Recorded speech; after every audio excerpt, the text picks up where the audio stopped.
नमस्कार दर्शक बंधु माया और ममता ओडिया सीरियल देखा पाइबे निशा कहते मानव से पल्लवी आम जीवन को नर्क कर सारे आउे मानव कहते निशा चुप रुह तमे पल्लवी ना जदि पदवी किसी कह मो ठार खराब कई भी हेबेनी।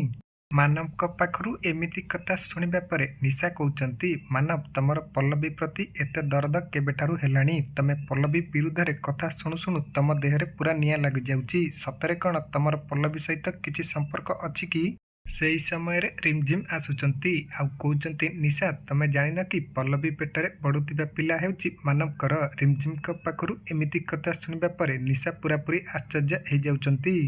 आउे मंदिर आसुचंती आउ कहउचंती मानव रिमझिम जहाँ कहूँ से सब कौन सत हेले मानव किसी न कही चुप रोचंती आउे मंदिर कहउचंती मौने सम्मति लक्षणम तू चुप रोचु माने एसबु कथा सत। मंदिरा पाखु एमती कथा शुणा पर निशा पूरापूरी आश्चर्य हो जाउचंती। तेबे दर्शक बंधु निशा सामना को तो एबे मानवकर सबु सत आसीगला एबे कौन निशा मानव को घर बाहर करदेवे कि